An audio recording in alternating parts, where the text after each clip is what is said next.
بسم اللہ الرحمن الرحیم۔ شعبان معظم کے حوالے سے، شب برات کے حوالے سے احباب سوال کر رہے تھے کہ اس رات کی عبادت ہے یا نہیں، روزہ رکھنا ہے یا نہیں رکھنا۔ تو میں نے سوچا کہ اس پہ ایک چھوٹا سا کلپ بنا کر اور احباب کو شیئر کر دوں۔ تو شب برات کے حوالے سے مدلل کلپ آپ احباب کے زیر نظر پیش کرتا ہوں۔ شب برات 15 شعبان، اس کی فضیلت قرآن کریم احادیث مبارکہ میں موجود ہے۔ اللہ تعالیٰ قرآن کریم میں فرماتے ہیں، سورہ دخان کے اندر میں آیت تلاوت فرماتا ہوں۔ اعوذ باللہ من الشیطان الرجیم، بسم اللہ الرحمن الرحیم۔ حامیم والکتاب المبین، انا انزلناہ فی لیلۃ مبارکۃ انا کنا منذرین۔ اس آیت کے ذیل میں علامہ جلال الدین سیوطی رحمۃ اللہ علیہ تفسیر جلالین میرے سامنے پڑھی ہوئی ہے، اور وہ اس آیت کی تفسیر کے حوالے سے فرما رہے ہیں، انا انزلناہ فی لیلۃ مبارکہ، لیلۃ النصف من شعبان، شعبان کی نصف 15 شعبان جو ہے وہ مراد ہے۔ لہٰذا سورہ دخان سے اس کی دلیل ہمیں ملتی ہے اور اس رات کی فضیلت ہے۔ دوسرے نمبر پر احباب سوال کرتے ہیں کہ اس کے روزے کا کیا حکم ہے۔ تو حضرت علی رضی اللہ تعالی عنہ سے روایت ہے، آقا صلی اللہ علیہ وسلم سے نقل فرماتے ہیں بحوالہ مستدلات الفقہ الحنفیہ، کہ آپ صلی اللہ علیہ وسلم نے فرمایا، جب 15 شعبان آئے تو قوموا لیلہا وصوموا یومہا، شعبان میں 15 شعبان کی رات کو قیام کرو اور اس کے دن کا روزہ رکھو۔ لہٰذا ہمیں بھی اس کا اہتمام کرنا چاہیے۔ ویسے بھی آپ صلی اللہ علیہ وسلم سے بکثرت شعبان میں روزہ رکھنا ثابت ہے۔ احادیث مبارکہ میں آتا ہے کہ آپ صلی اللہ علیہ وسلم شعبان کے روزے کثرت سے رکھا کرتے تھے، اور اس دن کا روزہ بھی آپ صلی اللہ علیہ وسلم سے ثابت ہے۔ دوسرے نمبر پر اس روزے کا حکم فرض نہ سمجھا جائے، واجب نہ سمجھا جائے، اور نہ رکھنے والے کو مورد الزام نہ ٹھہرایا جائے۔ ٹھیک ہو گیا۔ اس کے بعد اس رات کی فضیلت کے حوالے سے اس کے 3 نام ہیں۔ ایک نام جو عام فام مشہور ہے عوام الناس کے اندر، شب برات۔ دوسرا اس کا نام ہے لیلۃ البرات، اور تیسرا نام ہے لیلۃ الصق۔ پہلے روشنی ڈالتے ہیں لیلۃ الصق پر۔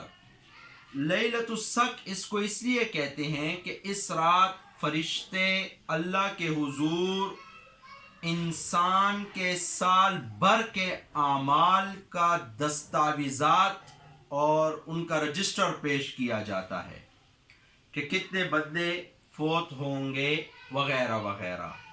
لہٰذا ہمیں ایسی حالت میں کھڑا ہونا چاہیے کہ اللہ کے حضور جب ہمارا رجسٹر پیش ہو تو ہم اللہ کے سامنے کھڑے ہوں، اور اس وقت اپنے گناہوں کی توبہ مانگے اور اپنے گناہوں کی مغفرت مانگے کہ اللہ ہمارے اوپر تائب ہو جائے۔ حضرت ابوبکر صدیق رضی اللہ تعالیٰ عنہ سے روایت ہے بحوالہ کتاب شعب الایمان کے اندر، کہ آپ صلی اللہ علیہ وسلم نے فرمایا، ایک منادی اعلان کرتا ہے کہ لوگو، تمہارا اللہ فرما رہا ہے کہ مجھ سے گناہوں کی مغفرت مانگو، میں معاف کروں گا، सवाल करो मैं अता करूँगा। लिहाजा जो इस रात अल्लाह से अपने गुनाहों की मग़फ़िरत मांगता है तो अल्लाह माफ़ फरमाते हैं, और जो सवाल करता है अल्लाह से मांगता है तो अल्लाह अता फरमाते हैं। नंबर 3, लैलतुल बराअत, जहन्नम से आज़ादी की रात। हज़रत आयशा रज़ी अल्लाह ताला अन्हा से रवायत है कि आप सल्लल्लाहु अलैहि वसल्लम ने फरमाया, इस रात अल्लाह ताला इतने बंदों की मग़फ़िरत फरमाते हैं जितना बनु कल्ब कबीले की बकरियों के बाल। अल्लाह ताला अपने महबूब के उम्मत के गुनाहगारों की मग़फ़िरत फरमाते हैं। अल्लाह हमारी भी मग़फ़िरत फरमा दे। लिहाजा एक और बात ज़हन नशीन कर ले कि इस रात 4 लोगों की मग़फ़िरत भी नहीं होती। नंबर 1, मुशरिक। नंबर 2, कता रहमी, रिश्ते नाते तोड़ने वाला। नंबर 3, वो बदनसीब बेटा बेटी औलाद जो माँ बाप के नाफरमान है। नंबर 4, अपने शलवार को टखनों से नीचे रखने वाला। अगर कोई हम में से शराब का आदी है तो छोड़ देना चाहिए, और अगर कोई शिर्क कर रहा है तो माफ़ी मांग लेनी चाहिए। वालिदैन का नाफरमान है तो जाकर उनके पाँव में बैठकर खूब गिड़गिड़ा कर उनसे माफ़ी मांग लेनी चाहिए, और अगर शलवार टखनों से नीचे है तो उसको ऊपर कर देना चाहिए। आखिर में एक और खराफात इस रात के हवाले से अर्ज़ कर दूं कि हमारे यहाँ कुछ खराफात चल रही हैं। इस रात मजमा लगा लेते हैं, नफली इबादत बाजुमात पढ़ते हैं, मर्द भी औरतें भी। भाई इसका कोई सबूत नहीं है। नवाफिल पढ़ने हैं, घरों में पढ़ने हैं। नवाफिल पढ़ने हैं, घरों में पढ़ने हैं। कोई नफल नमाज बाजुमात नहीं पढ़नी, ना मर्द ने और ना औरत ने। दूसरे नंबर पर आका सल्लल्लाहु अलैहि वसल्लम एक मर्तबा कब्रिस्तान गए इस रात। अगर आप एक दफ़ा चले गए या चली गई हैं, ठीक है, हुज्जत पूरी हो गई है। लेकिन मजमा लगा लेना और पूरे मजमे के साथ कब्रिस्तान जाना, भाई ये जायज़ नहीं है। अकेले अगर आप चले जाएं तो ठीक है। आप सल्लल्लाहु अलैहि वसल्लम एक दफ़ा गए और फिर आ गए।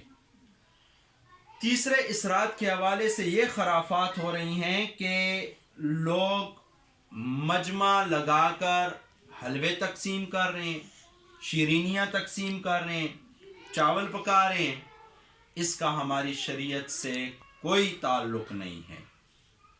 आखिर में एक और अहम बात, हमारे अकाबिर नफीस हुसैनी रहमतुल्लाह अलैह से बवास्ता हज़रत पीर अब्दुल कादिर जिलानी रहमतुल्लाह अलैह,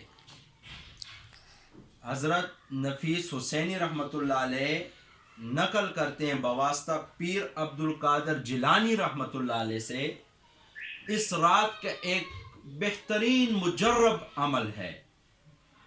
आज 14 शाबान मगरिब के बाद और इशा से पहले जो आदमी ये अमल करेगा और दुआ मांगेगा तो अल्लाह पाक उसको अजर अजीम अता फरमाते हैं। मैं इस वीडियो के साथ वो क्लिप और दुआ वो पूरा फ़ोटो स्टेट शेयर करता हूँ। सब हजरात इस पे अमल करें और अपनी नेक तमन्नाओं में हमें भी अपने दुआओं में याद फरमाएं। व आखिर दावाना अनिल हम्दुलिल्लाहि रब्बिल आलमीन।